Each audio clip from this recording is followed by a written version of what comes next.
So we are back to the pair program.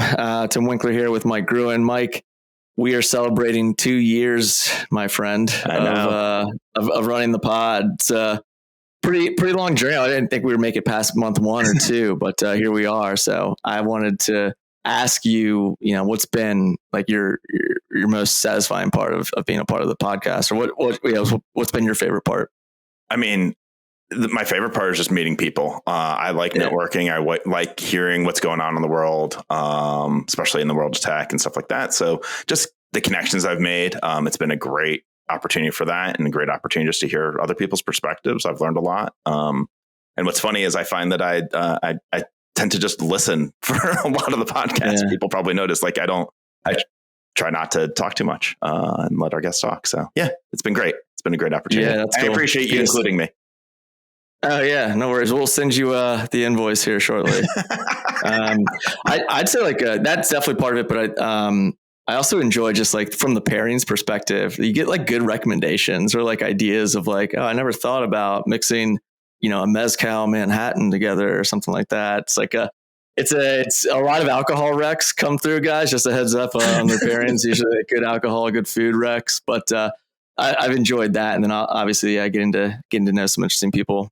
We'll kick things off here for today's episode. So we're going to be continuing this theme of tech modernization within the government space, and specifically for this episode, like where software innovation intersects with defense, and taking full advantage of our pair program format, where we have 2 guests in every episode. We're going to dissect this a specific use case where a software company, Second Front Systems, is collaborating with AFWERX, an innovation arm of the United States Air Force.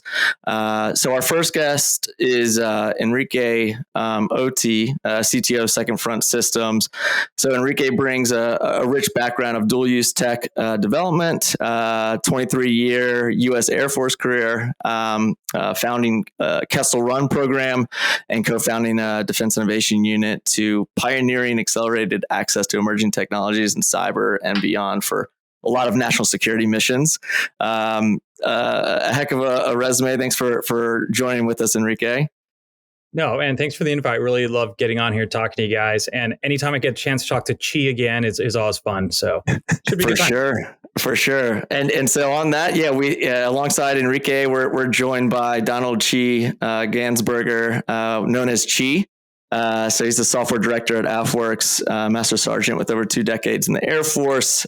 Chee is dedicated to elevating airmen's innovative ideas into actionable solutions for the Air Force, and a few other fun facts I dug up on you, Chee, that you're passionate about open wheel racing, brewing, and cooking. So you're my kind of guest on here. We'll definitely have some interesting add-on questions here to close with the 5-second scramble segment, but appreciate you joining us as well. That sounds fun. Cool. All right. Well, now before we dive into the heart of the discussion, we always kick things off with our Pair Me Up segment. Mike, why don't you lead us off, my man? Yeah, definitely. Not a food one, or alcohol, sadly. But in any event, earlier this week, I had the opportunity through a community that I'm part of called Techie to lead a discussion around trust. And my pairing is related to that, which is there's these like 2 concepts or 2 aspects of trust. Confidence, like that the people around you can do their job, they're going to play their position, they're going to get stuff done, they're reliable, and so on and so forth. And then this other aspect of trust, which is really around safety, that you feel comfortable making mistakes, that you feel like you're supported by your team, and how those 2 things go together and balance each other out and can create a lot of trust, and how you get a really great team out of that. So it was really interesting to have a whole discussion around that, and how you can sort of have one of those and not the other. Like, a baseball team might not have that sort of psychological, emotional trust, but they all know that they're all playing the right positions and so on and so forth. But when you can get both of those things, just how awesome that can be and how powerful it is, especially like on an engineering team. So that's my pairing. Yeah, well said. Dig Thanks. that. You've been getting deep lately. I'll lighten it up a little bit with my pairing. So I'm gonna the weather's kind of changing and spring's upon us. It's heating up. A lot of folks are out there kind of cleaning up their golf clubs, gearing up for the season. So I'm gonna go with a sports pairing, a golfer and their caddy. So I think it's an interesting combination. It's a duo where you kind of have, strategy meets skill. So, the golfer swings, the other's kind of like strategizing, but together they come up with like this really unique game plan to attack the course. And I think it's a really interesting partnership in sports. So I'm going with a sports pairing with a golfer and the caddy. So pretty cool. Yeah. Let's pass it over to the guest. Let's start with you, Enrique. Quick intro in your pairing. Enrique OT. So on a pairing, you want me to actually be deep and philosophical and come up with a paired concept right now? Yeah. It doesn't have to be deep or philosophical. You could legit go with peanut butter and bananas. Here, I'm gonna basically lay out for you. I have a private little urge here that is really embarrassing. Whenever I travel, I actually like listening to things like The Voice and X Factor, which is ridiculous, but it's like the most mind-numbing thing to watch those. But something that actually came out of that as I listened is like there's a massive overlap with concepts of risk and inspiration. So you look at these people, these like radical amateurs that just like jump up on stage and sing. Like you may never hear these people again, but they did one thing at one moment in time, and for 3 minutes they did something. You're like, oh my God, that's freaking amazing.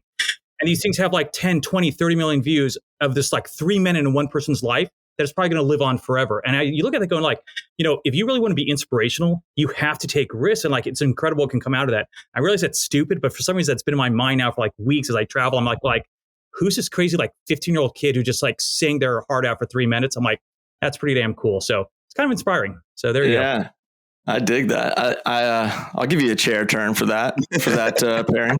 Yeah, that was good. That was good. Are you watching this season? I dabble every once in a while, but again, it's good. It's like mindless, kind of like have it in the background. I have no idea what the seasons even are. I just literally like click The Voice on YouTube and see what kind of goes down that rabbit hole. Some like weird Bulgarian something or other. It's great. Well played. Good stuff. Chee, quick intro and your pairing. Chee Gansberg. I'm a eclectic. I've definitely had an interesting career that's brought me to this point. Don't need to go into detail on that, but my pairs probably I keep noticing at every different, whether it's office I'm in or program I'm working on. It seems like there's false dichotomies all over the place where everybody is getting pulled into like one extreme or another, and even inter-organizational. And it's funny because Mike's pairing, I think, kind of plays well into it in that there's a disconnect between how people think of their focus or their goals relative to what everybody else around them is doing. And I'm watching it now where whether it's politics, and I don't mean like national politics, I just mean like office politics, or whether it be like when I was an operator between the strategic side, the tactical side, or acquisitions, and you get into the money side versus the requirement side. And it's these people, they've got their own tribe and their own mentality, and getting that mentality to kind of shift views has been really, really difficult. If anything, like when I met Enrique and we were at DIU, I was at my wit's end in terms of career in the military. Before or after you I'd met gone me? from being an operator, fun stuff. Suddenly I was in acquisitions and I absolutely did it. And then I went out to DIU and it was like, oh, there's a chance to actually change things. And it turns out that's really hard, really, really hard, but it's kind of worth doing. But it's just opened that back up to me. Now I work with like people that are so insanely brilliant and I love them, but I'm watching them run up to the same false dichotomies, whether it be political or something else. So I think that's probably my pair. That's fascinating. Yeah, I feel like those are themes that kind of pop up throughout a lot of our discussions with guests on this podcast. Is kind of dives into a little bit more of like specifics of like the culture too at every organization, and then you can get more granular with that of like the different tech culture and everything else. But yeah, I think that's it's a fascinating point, and I'd love to hear a little bit more about kind of like the theme over at AFWERX too, which is what we'll jump into and learn a little bit more on this discussion. So let's go ahead and make that transition point into the heart of what we want to talk about. So the way I kind of envision this discussion flowing would be, having both of you kind of paint a quick picture on what your organizations do, and then we can lead into what specifically Second Front Systems is delivering to AFWERX. And then, can dissect a little bit more on like the different aspects on the software delivery and the implementation process. But Chee, why don't you begin first by maybe explaining, what, for a lot of our listeners that aren't keyed into the defense space, what AFWERX stands for, the mission, and then we can pass to you, Enrique, and dive deeper into work that Second Front's delivering.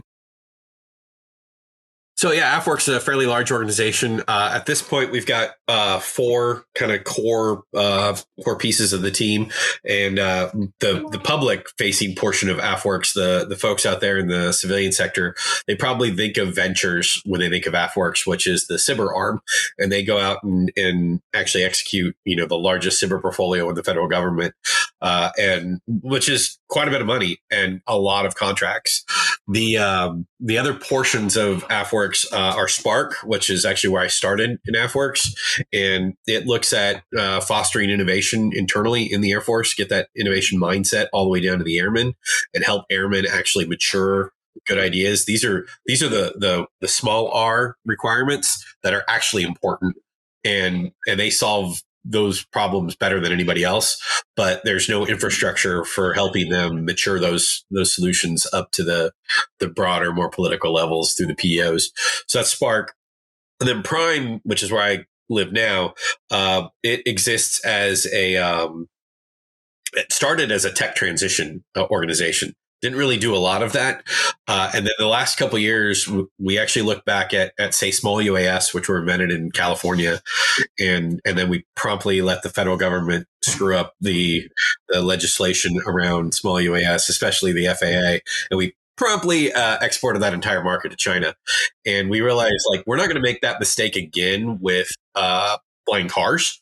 So stood up an organization inside Prime called Agility Prime, which has spent hundreds of millions of dollars over the last few years maturing that technology and getting the technology for flying cars ready to go. Now we're to the point where FAA has become the problem again. And the cynic in me is like, oh, well, this probably isn't going to work out as well as we thought. But we did our part. We got the tech to where it needs to be. It's at the policy level where we're running into problems. The fourth one is new and is it's an internal organization, but it's intelligence. And this actually gets into our relationship with Second Front. When cyber looked at not being renewed 2 years ago in Congress and had us all panicking and freaking out that we were all going to have to get new assignments and all the civilians were going to get let go and contractors would be gone, because what is AFWERX without cyber? And the do outs for it were 2 things. One was go do better assessments of these companies, making sure we're not incidentally funding Chinese venture capital and enabling tech transfer. And Enrique and I know Dr. Brown well, who wrote a great paper on it when we were back at DIU, making sure that doesn't become a recurring theme and that we're not funding it through AFWERX. The other thing that we did, though, was we looked at how hard it was to support those airmen with anything. Congress looked at us and said, your transition numbers are horrible. You've spent over $1 billion a year on cybers. How many of them actually make it to phase 3, make it to transition to, to the government or to the commercial sector? And the numbers are pretty small. Said, go fix that. Turns out that's really hard to fix for hardware, but all intent for software was ATOs. And Second Front had a program with DIU that we could just leverage and pull it into AFWERX and say, hey, look, this is a great way to actually enable, whether it be small businesses through the cyber portfolio or airmen who are developing things, to rapidly go get an ATO and fix that huge problem for us. And then, of course, Enrique and I let the good idea fairies flow, and we decided to extend SecOps out to the edge. Now this has turned into a totally insane thing, but I'm loving it. That part's way more fun. I think awesome. what I learned the most is that we really had a missed opportunity for pairing of government and acronyms. So just.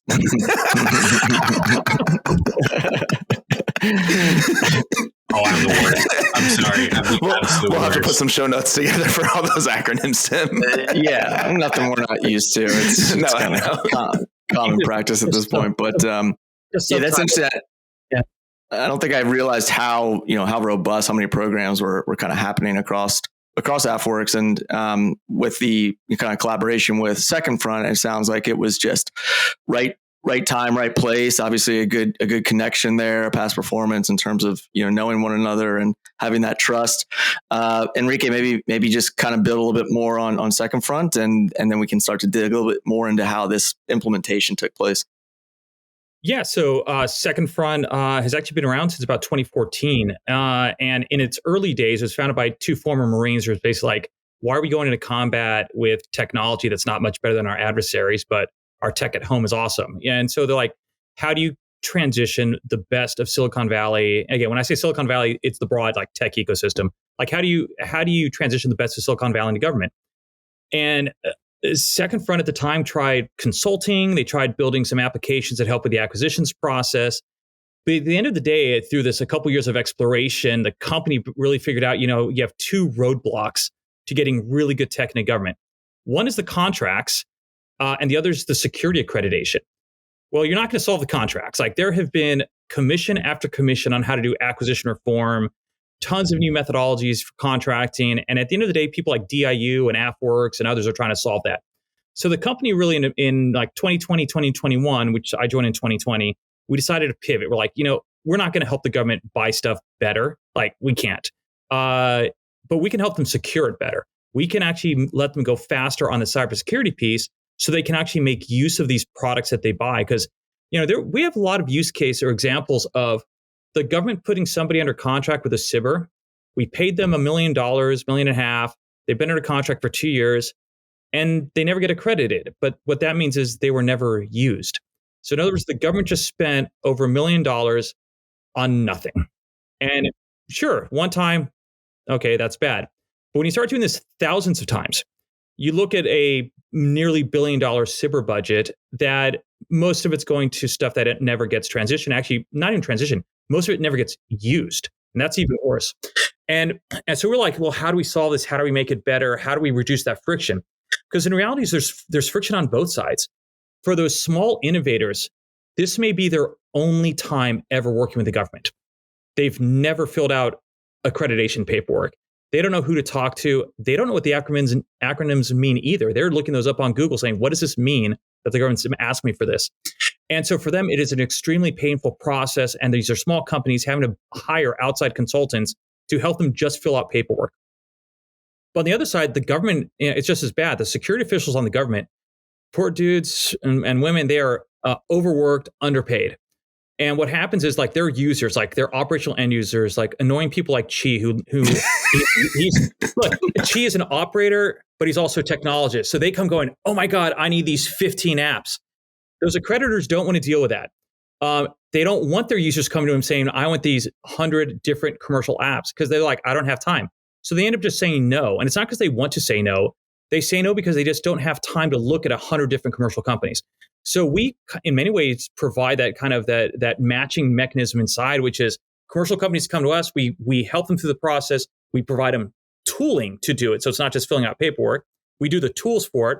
But then the government, they've already accredited us one time. They can look at us, go, oh yeah, we trust that 90% of the tech stack.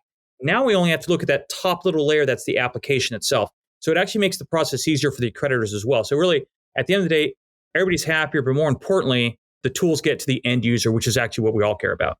Enrique, I'm curious because back in 2014-ish, I went through that process. I was at a company. We're trying to get our stuff through that accreditation. And we did the same thing. We had our own internal people. We hired a couple consultants. We had this, we had that. One of the biggest friction points for us was that the security requirements as written were less secure than what we were actually doing. We were above what was in the documentation, but the people we were dealing with I'm not going to take anything away from them, but like, they're like, well, no, you're not blah, blah, blah compliant because you're not using one of these encryption algorithms. Like, yeah, we're using a newer one that's better. And but hasn't been accredited. It's like, and so it was very, I'm curious, like, are you seeing that? Has that changed at all in the last 10 years? Is that? Oh man, I'm trying to be optimistic here. I'm trying to look at the bright side of this. Okay, so let's explain the problem you run into. So we'll look at the framework. So NIST 800-53 is a standard NIST framework for how do you do software security. Mm-hmm. We just switched to version 5, right? NIST 853 Rev 5. Well, Rev 4 was released in 2013. What that means is Rev 4 was written based off technology saw in 2013, and actually, it was started in draft around 2010, 2011. So you're really looking at 2010 technology that gets written into policy.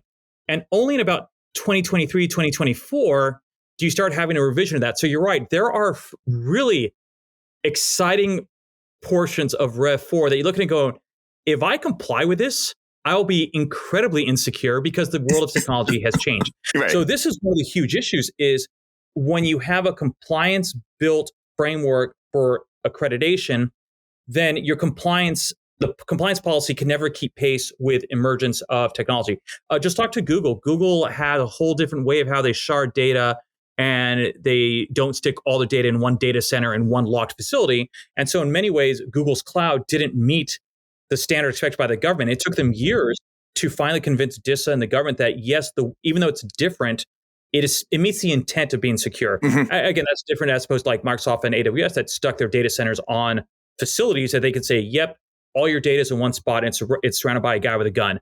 And so, yeah, that's a huge issue of keeping up with those standards. So that's why for us, we try to do that on their behalf and then still try to offer up modern tooling and modern processes that still comply within that framework. But from a commercial vendor standpoint, when they look at what we're offering, they're like, oh yeah, I've used those tools before. Those are current modern software development tools I feel comfortable with.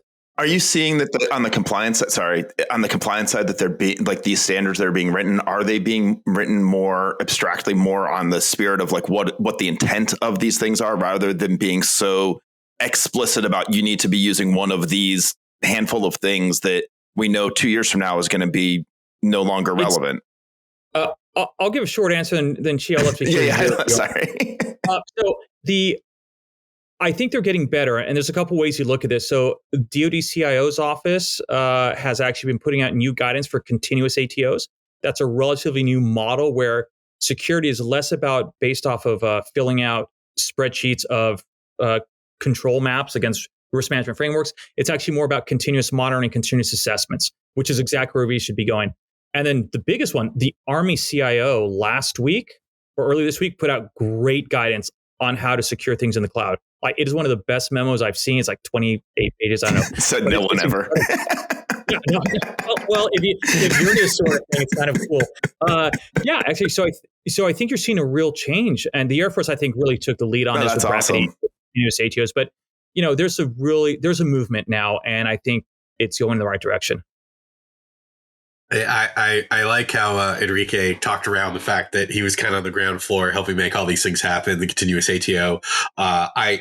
When he was still at DIU transitioning to Castle Run, this was a story told to me by one of the auditors who's now at AFWERX. But there was a huge pushback against the continuous ATO process because the static RMF, the static ATO, the way ATOs were done beforehand, that we knew, like us as tech people knew, we were exposing ourselves to massive amounts of security vulnerabilities. Just because you got an ATO, that means this SES said you were secure on that date and time, and you probably were per what was known at that date and time. But then all these 0 days are discovered, and turns out that thing's got more holes than Swiss cheese. We can't go fix them because the moment we fix them, we break the policy that allows me to use it. So now I just have risk. And we do that. We do that all the time. With the when they stood up Kessel Run, they I don't know if anybody was paying attention to how many of the commits that they were committing to back to the core were actually remediating CVEs. But we didn't care because the whole idea of switching to an agile framework was giving the user what they wanted, sticking to like agile principles. So we were willing to say when the auditors came in and said, you're exposing yourself to so much more risk by this continuous ATO process. You guys are going to fail miserably. And they were like, well, it's a risk we're willing to take to give the user software they'll actually use and be able to iterate on. It's so worth it just from that perspective. And then when they go and do the evaluation and find it's like the most secure software in the Air Force because it's like getting CVs remediated, that's when they realize like, wow, you're giving the user something they want, and you're also actually making it more cyber secure. Yet we don't have a policy to capture that cybersecurity assessment is accurate and valid. And so now, as like the PM who owns the contract with Second Front, we've deplatformed users who haven't, like a new CV's been discovered and they didn't meet the CVE remediation requirements in time. We're going to bring them back on once they get their code back up to standards. But in the traditional way, they'd still be on the platform. They'd still be pushing. And then we would just have exposed, vulnerabilities. So it has, I think the policy has moved on and we've gotten better. And I really, honestly, Enrique and a handful of other folks from like that early Kessel Run era are really kind of who set those conditions that the rest of us we're standing on the shoulders of giants. So let's give credit where credit's due on this one, though. So, Mike, you're kind of joking that I said, oh my God, what an amazing Army policy. Policy matters. In the government, policy it's like the Bible, and so it's great. Like what we were doing there, it was a lot of like these crazy ideas myself and a few others had. We stole the ideas from U.S. Digital Services. We stole the ideas from NGA with Paul Puckett. We stole the ideas from Leo Garcia at Jido. And it's great that I have ideas, and I sold them as deep as PowerPoint. And like I'm going around like evangelizing this new model based off of really colorful PowerPoint slides with memes.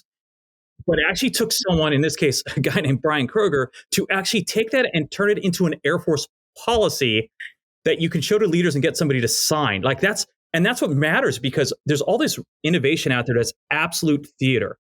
Because until it is turned into a policy that is now repeatable, it doesn't matter. It's like it never happened. There's just way too much of that in the Department of Defense. And so, yeah, policy does matter, and somebody has to be willing to write that stuff down on paper and get it signed. No, absolutely. Yeah. We actually had Kroger on the pod talking. He talked a bit more about that Kessel Run story and how it all came to be as well. I mean, it's really an excellent example of how you fall into the Second Front company, and it's just an organic kind of next step for you, given the Kessel Run backstory. I want to get a little bit more granular, and we talked about this briefly, Enrique, in our discovery call, but trying to simplify a little bit more for maybe these some founders that listen to our podcast that are breaking into the defense space, or maybe they're working with a consultant or an advisory firm to help position themselves, maybe a dual use scenario or something like this.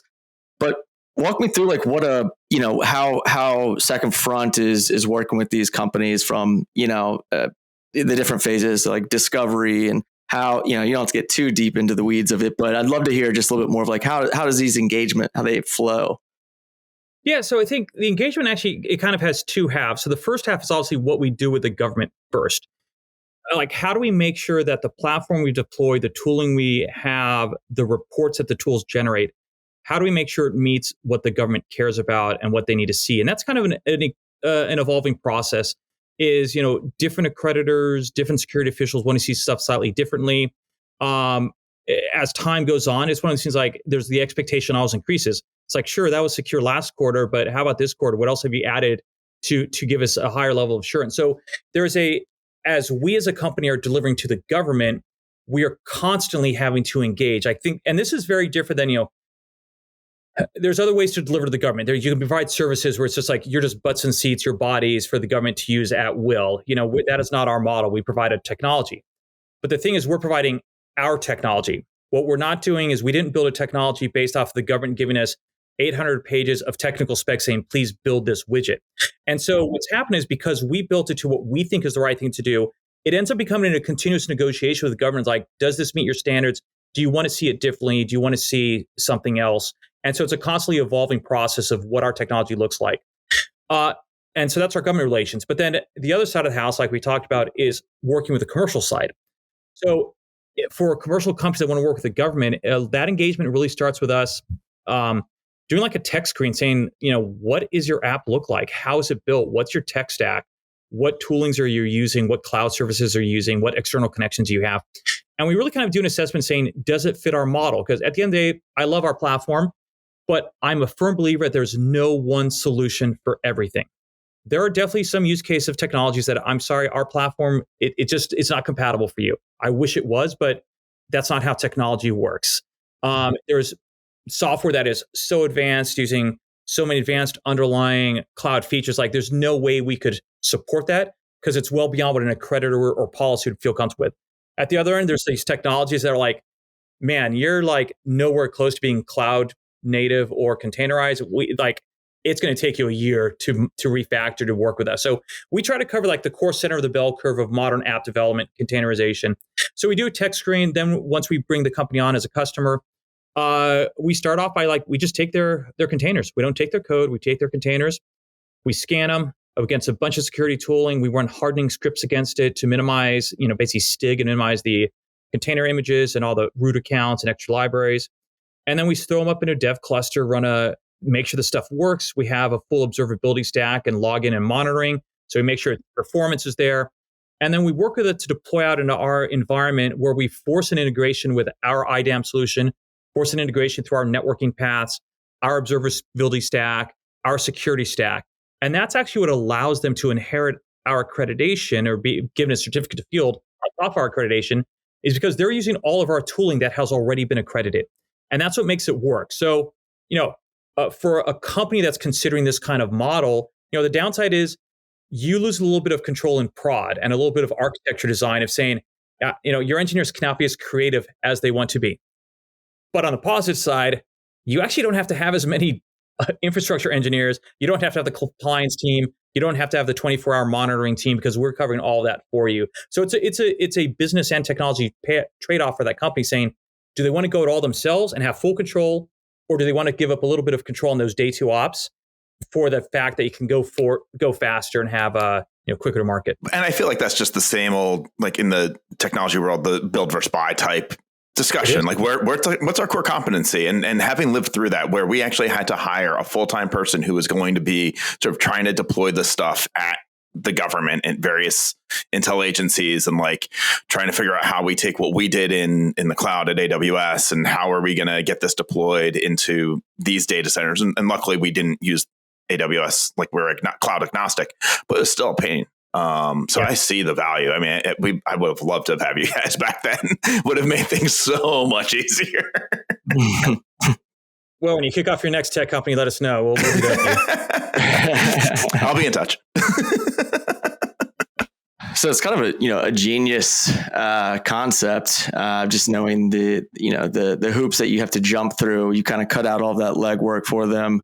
But it sounds like a kind of continuous iterative delivery for them too, kind of given how always changing the policies and the requirements are going to be on the government side. So then when you engage this commercial company and things are kind of kicked off, it's a good fit, you agree to kind of press forward. What's the level of communication? How much back and forth is there between you and that commercial company moving forward? Is it what kind of cadence do you guys connect back and forth, or is it just kind of? Do you want me to show you our Slack channels? Can you? By the way, I would love to say our Slack channels blow up because they're always happy that we do incredible work, but you guys know how the reality is. Sometimes our Slack channels blow up because something went wrong. But at the end of the day, we have that kind of literally the day-to-day interaction with our customers and the day-to-day interaction with the government. Relationships matter. I know everybody says technology, it's an abstraction. You can move away from people. AI can break away from people. No. The relationships are even more important when you're doing something that both for mission has purpose and it's more technologically advanced or cutting edge. You have to have those relationships. And so we try to maintain good relationships with our customers. I hope they would agree if they're listening to this. But if you don't, please let me know on Slack, and I'll start to solve it. I totally agree. I mean, it goes back to, I'm not trying to plug myself here, but that pairing that I had around trust, right? If I know that you have that you're competent and trust that you know how to secure things, like that goes a long way when I'm reviewing your security documentation. And as opposed to if I don't think that and then I'm going to be looking for, through it more fine tooth. And so the relationships absolutely matter. Yeah. I'm curious, is there, on the AFWERX side, in connection to Second Front, like, are there specific, metrics that you all are looking at to, it's kind of evaluating the success of the solution? Oh yeah, I mean, specific metrics themselves, like from a cybersecurity perspective, obviously those are all well documented. But there's even the onboarding process, like he talked about. There's a relationship there between the two companies, which totally benefits the government in that it's like from an engineering perspective, it's B2B, and I'm not getting involved in the middle, which really saves the government a lot of time and headache. But for all of these apps, with rare exceptions, the exceptions being Autonomy Prime, which are also mine, the rest of them are, there's another government personnel involved too. So you've got a government sponsor for the actual app that's getting onboarded. That government sponsor and I will work together and figure out, like, is Second Front the right fit? And then if they are, then that becomes a natural transition path for them. And then the company will start working together. But there's still another government PM involved in all of this. So, which has worked out great because that government PM, like I'm focused because of the platform with Second Front. I'm just focused on like cybersecurity and compliance and policy. That other PM he doesn't even have to think about that. He gets to focus on like day two ops and prod and like adding features and what does his actual user base that he represents, what do they care about? And then that other company gets to focus on that too. So it's not to quote a friend of ours, it's a lot of blocking and tackling, and it's not sexy stuff, but it has to get done. By doing that and abstracting that layer out from from the companies that are actually performing, they get to focus on the things that really matter. But that's actually how I ended up at DIU, was I wanted to do that for JTAC software and take the thing that every JTAC in the Air Force has in common, or not the Air Force, in the DoD, abstract that out, do the unsexy stuff, and then let all program offices focus on what made them unique and special snowflakes. And it turns out like that same process needs to happen at a corporate dual use level for everything. And that's where we're at now. Yeah, it's really interesting. And Enrique, you all are probably, getting exposure to so much interesting, companies and entrepreneurs and technologies that are coming through the door. And it's a really, really neat kind of like funnel that you all get to play a part in and bridging that gap of how to add value into the larger defense ecosystem. I think, unless there's anything specific that you wanted to tack on in terms of, how this process kind of flows, then we kind of tackled it from a bird's eye view. I don't think we need to get too much more granular unless there's something there, Enrique, that you wanted to add on as a final takeaway. Yeah, a final takeaway, and it's less about our process, it's our process. But like, if you step it back, like what's the process of a company working with the government? Like something I did not realize when I was on the government side, I'm like, oh my God, this is so easy. I didn't actually realize the pain we put companies through to work with us. Now that I'm on the company side, I really see what that pain is. And it's incredible. Things like you never think about, like pieces of paper. Like there's this magical piece of paper called a DD-254, which is a piece of paper. Chee, it's a piece of paper that lets you get access to, like, you're allowed to have access to this facility. You're allowed to have access to this classification, whatever. Shockingly, sometimes getting someone assigned a sheet of paper can take months. And you don't really think about that when you're on the commercial side, like, oh, I got to execute on a contract and I have to get a bunch of people piece of paper signed. Or like, how do I actually get on a network to see if my product works? You don't actually really think about that when you're delivering to the government, that, oh yeah, you actually have to have a government virtualized computer somewhere. And how do you get that kind of thing? Like there's all these little things that when you're a commercial vendor and you're so excited about submitting for an RFI or putting your proposal in or something, like, what you don't realize is that the hard part is not getting the contract. The hard part is there's so much other bureaucracy after you in the contract, and really none of it's under the control of the program manager that you're working with. it's actually, they're usually just as frustrated because there's all these other rules. Even the simple things like, hey, my team needs ID cards so we can either get on a base or log in. It's like, and then you ask like, who issues ID cards? And your program managers are like, I don't know. I got mine. I don't know how you get yours. You just described my experience of trying to get onto Aberdeen. There you go. And like, this is stuff that I was on the government side, I never considered because I'm like, that's just what we do every day. And then you don't realize the commercial companies have no idea how to do it. And when they ask you, you realize, oh, I actually don't know how to do it either. So anyway, that's the fun part of delivery to the government. It's a challenge every day. Thank you for describing most of my life lately. It's been doing those things. It's the deeper I get into supporting other warfighters, like outside of my community, the more I found that SOCOM had a pretty well-oiled machine in terms of conventional acquisitions, and the rest of the DoD is not. And yet I don't even exist trying to do the rest of the DoD from a conventional acquisitions perspective. I'm working in a innovative acquisitions perspective, which is trying to go even faster than SOCOM. But it turns out that that means on Monday afternoon I'm sitting there with SESs and PhDs talking about real high level stuff. But Tuesday afternoon I'm going to be working on forms for people to get ID cards and provide access to networks. So I think it's taken 15 drafts of a DD254 because I'm learning as I do it. Yeah, so it's This fun. is the totally unsexy side of defense innovation is paperwork, but it's there. Oh yeah.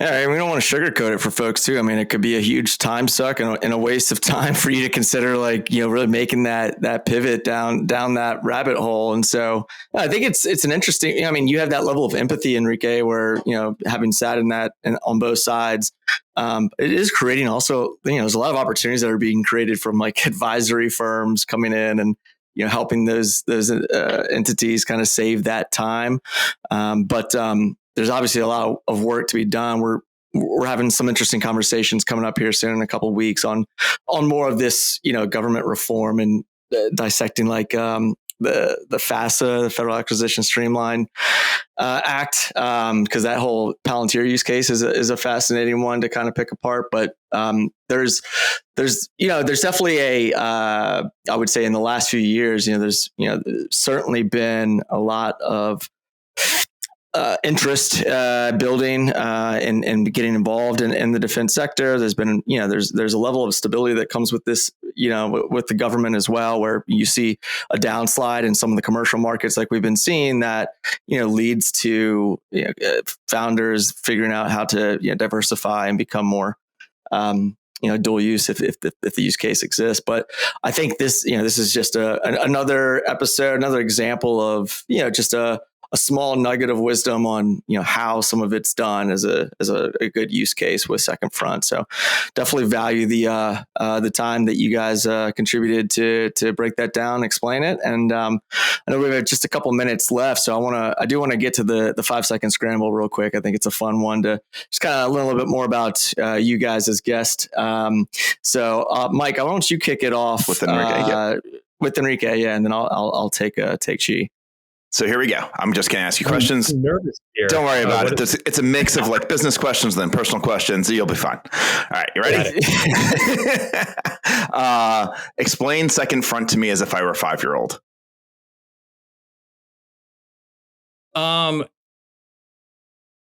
You just bought a new toy and you want to play with your new toy, but you can't play with it until your dad spends 8 months filling out pieces of paper that says you're allowed to play with it, and then you can hang it. Awesome. What type of technologists thrive at Second Front? Oh man, technologists that have actually served at like the tip of the spear in the military. Like if you're like a cutting edge special operator and you like tech, those are the kind of people that thrive because it's undefined problems and you just have to solve them. And that it's the mindset that seems to work. Basically, anyone who has that kind of mindset, just like, I just want to solve problems. Cool. Yeah. What's your favorite part about the culture at Second Front? I don't think we take ourselves too seriously. We have like a whole meme channel, which is just a blast. And like everything we do is like, there's a lot of like unserious aspects of our day-to-day life, which then compensates for the fact that we have to act serious when we go out in public. So, it's good. Do you have a chief memes officer? That's what a lot of companies I've worked at, we've had that. We actually do. His name is Dylan Sims. He's a rock star meme. Yeah. Awesome. That wasn't one of the ones. Anyway, if you could have 1 hour mentor session with any tech giant, who would it be? Oh my God. I'll say Kevin Mandia. The work that he has done on pioneering on security for attribution of adversaries, which again, this is me putting my former military hat on, what I used to like. I love that stuff. Love to sit down and just like pick his brain for an hour on adversary threats. Cool. Something you did as a kid that you still enjoy? Was that? Something you did as a child that you still enjoy? Over Christmas, my kids bought me another Lego set. So I still do Legos. Yeah. Nice. What's a charity or corporate philanthropy that's near and dear to you? I donate. I've been donating for years to an organization called International Justice Mission, which so IGM actually helps free slaves from around the world. We had a huge slavery issue right now. It's massive. It's all over the world, and so they go out and try to get slaves both through legal systems and through other methodologies like education, and then the legal system to get people removed from slavery. Wow. What's something you love doing but are really bad at? So I broke my elbow, dislocated it playing soccer because I'm that bad and that clumsy that I fell, but I still love it. It's still a great sport. So there we go. Cool. Last one, because I know you got to go. What's the most outdated piece of tech you can't let go of? Well, like most people, I still have like 2 gigantic boxes of old cabling that I just never know when I might need it. So it's still there. That's what's in my closet. Yeah. It's my wife. She's going to kill me at some point. I drag it from place to place. Yeah, I think that's probably it. It's just all my cables. Classic. That's great. Yeah, everybody can relate to that freaking drawer of just old cables just sitting there. God knows what they got. I've got some good SCSI cables. It's awesome. Oh, I don't have a SCSI. That's awesome. All right. Yeah. Last few minutes here, Chee. You ready? Oh, yeah. All right. So what is one word you'd use to describe the innovation culture at AFWERX? Complex. Well said. What's one emerging technology that you believe will revolutionize Air Force operations? Ooh. I could take the cheap way out and say AI, but I think it's actually it's not so much technology itself. It's going to be the way we ingest technology, and changing the way we proliferate it throughout the DoD. What's the first step that you would advise startups that are looking to take that next leap to working with the DoD?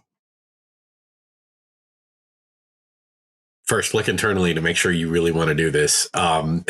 Second, I would say having while there's a lot of benefit to working with the DoD, especially if you're trying to mature a product, is make sure you have some sort of corporate dual use case in mind, something commercial, because the government is really good at putting a carrot on the end of a string and then leading you really, really far down a rabbit hole before you get paid off.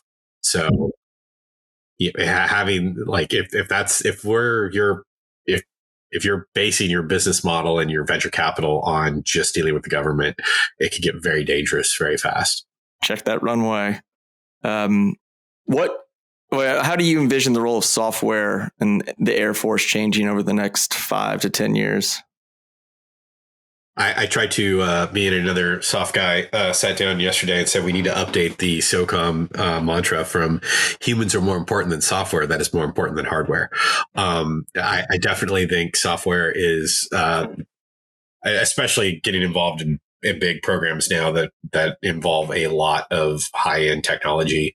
Software is the most important thing. I can get cheap hardware to do all sorts of amazing things, but I need exquisite software to enable those amazing things. So, that's why I call myself a software evangelist. Nice. if you could race any car on any racetrack in the world, what and where would it be? Oh, the track is I'd probably want to do the Nürburgring. The car would be that's a better question. I would love to lie and say like a modern F1 car, but honestly, I would just like dump the clutch and kill it over and over again. I would probably want something, some exquisite new supercar that I feel like I'd be able to go drive myself. Nice. What's the name of the first beer that you ever brewed? Ooh, the first one I brewed. I don't know. That's a hard one. I think the first one I brewed of my own recipe, I've named Show after a Belgian model. But my dad calls it the mistake because it was me trying to like merge two recipes of two of my favorite Belgian beers together. And then when it got to brew day, I was missing some ingredients and I had to just make stuff up. And the resulting beer, when I put it on tap months later, I poured a pint for my dad and I was like, I apologize if this is trash, but this is what I had to work with. And my dad took a sip. He's like, this is one of the best beers I've ever had in my life. Please tell me you wrote this down. And I'm like, yeah. So I've now made it numerous times. And if I ever start my own brewery, that will definitely be my flagship beer. It's my own That's recipe. amazing. What is a charity or corporate philanthropy that's near and dear to you? I've been donating to the Special Operations Warrior Foundation pretty much my whole career. They've done amazing stuff in taking care of the families of fallen operators who, and I mean, just in not just financial ways, but in tangible ways. You're a high school student and they're going to get you a scholarship, but you're having problems getting grades. They'll reach out into the community and find a nerd like me who loves deep math and tutor those kids before they go off to college. So it's more than just about money. It's about actual connections and keeping those people part of the family. Because we did a call every January on the anniversary of one of my buddies dying, and his wife has since remarried and moved on, and she dials in, and she's got 1,000 older brothers that are still looking out for her. So I love being part of that organization. Very cool. Yeah, we'll plug both of those in the show notes as well. So build some awareness as well. What was your dream job as a kid? I probably had it. Honestly, I'm working in an IndyCar team. Was great right up until I did it, and then I was like, "Well, this is a lot more work than I was expecting." And then when I went into the military, my first tick where when things went to hell in a handcarton and in a gun run, and a guy tells me he's going to go home and see his daughter because of me, it was like a heroin hit, and I was chasing dragon the whole rest of my career. And now I'd say feels like my dream job right now. So much so that as my active duty retirement is around the corner, I'm actually like going to stay government for a little while as GS just to get like this program over the line. I'm too like passionately involved. And I think the big reason is when I was at Fort Bragg doing Fort Bragg stuff Fort Liberty now. They would, I felt like I was solving today's problems right now, and it was great. It was very fulfilling. But now I'm in a position where it's like, hey, go prevent the next 30 years of war, and make it so that the U.S. has a competitive advantage that we haven't even thought about, instead of just refighting the last war over the next fight at 3 to 5% more efficiently, because that's traditionally what government acquisitions does. That's great. Awesome answers all around. You guys passed with flying colors. It's been a pleasure having you both share your experiences with us, and I love the innovation that you're doing for national security at large. It's definitely inspiring, and grateful for your time, and thank you for your service, and appreciate you all joining us on the pod. No, thank you for having us on. Thanks, guys.